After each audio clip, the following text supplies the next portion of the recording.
Okay, I want to make some suggestions, and I was talking with a parent probably last year, and the student and the parent and I had a Zoom session, and the student was mentioning that she really wanted to be able to very precisely write down what she wanted to say. She felt that when she wrote down her words, it wasn't really expressing what was in her mind, and all the thoughts that are there. It's almost like a composer who can hear symphonies in his or her mind, and but it takes time, right? You have to record, you have to hum the tune, you have to get the orchestra together, and then you have to teach them these parts. There's no easy way to do this. However, the good news is it's not as hard as you think. So there are two things. I want to give you a broad view of the solution to this. It's reading and writing, basically. The more you read, and challenge yourself each week to read something challenging that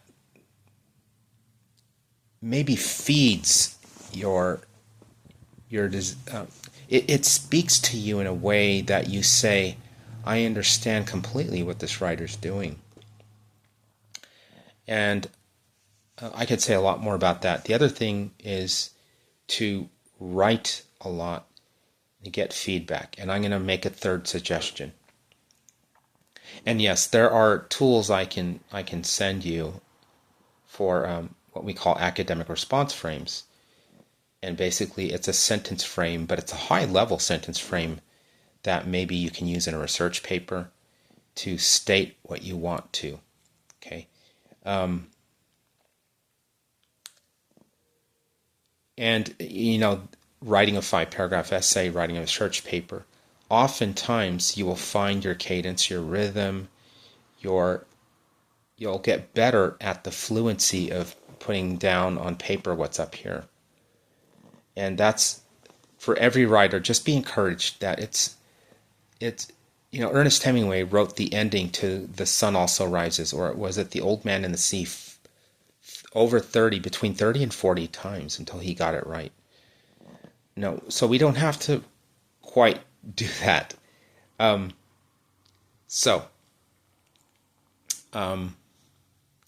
I'm trying to say here is that I've written papers, and oftentimes it's not until the last day when I'm turning it in and that final draft that finally something clicks in my mind, and then the introduction comes to me, that magical sentence that I wanted to start with.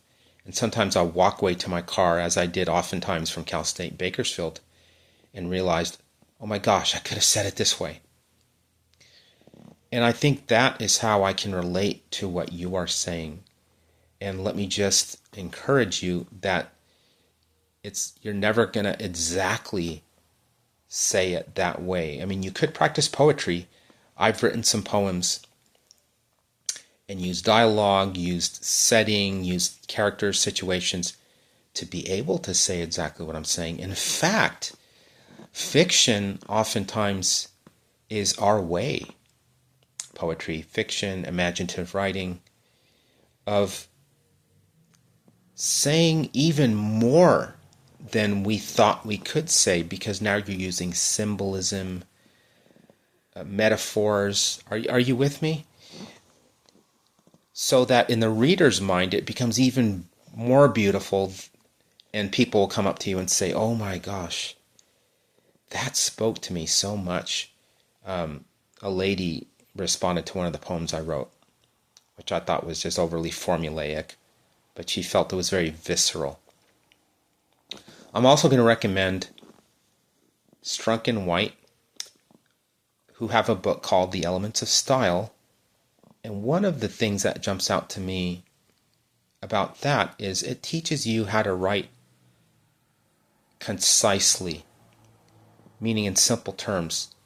So there's this constant push and pull.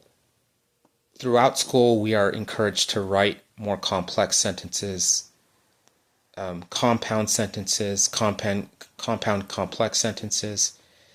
But the more you read, the more you're going to see that writers, the more expert they become, will put one foot in front of the other and they will state things very simply. One of the most sophisticated lessons that I learned was to simplify.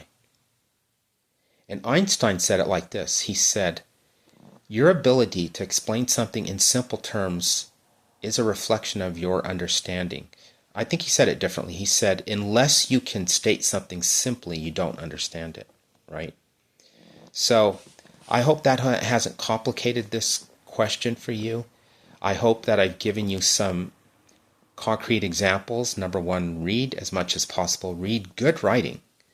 You know, even the New York Review of Books, which one of my instructors told me to read, combines so many different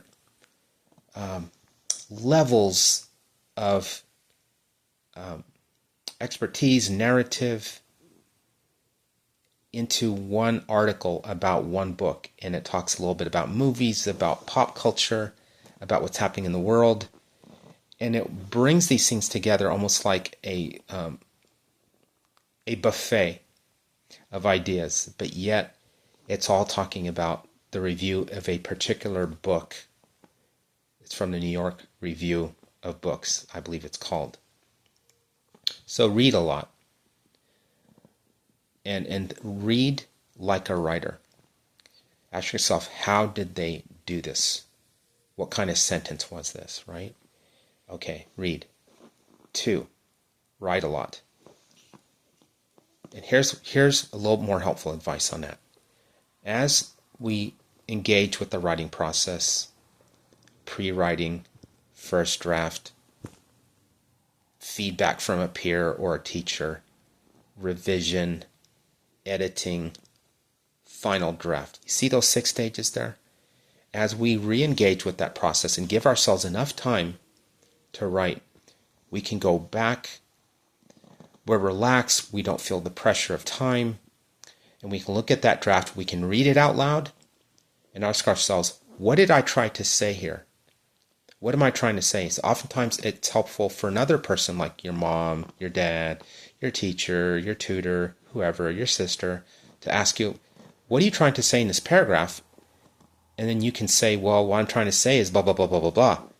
And the person will say, oh, why did you just write that in the paper? You see, that's the key right there. Oftentimes it's the simplicity of stating what we want to state. And that doesn't just come at the snap of a finger. That's because you wrote the 5 paragraphs. That's because you read the paper. That's because you did the research, right? So, but now you're at that stage, right? You've written the paper. You're kind of relaxed. Now you're working on your algebra. And then the next day you look at your paper and you ask yourself, perhaps, what did I mean to say in this paragraph? Okay. The third recommendation was to pick up the book, The Elements of Style by E.B. White and William Strunk, something like that. I think it's Strunk and White, The Elements of Style.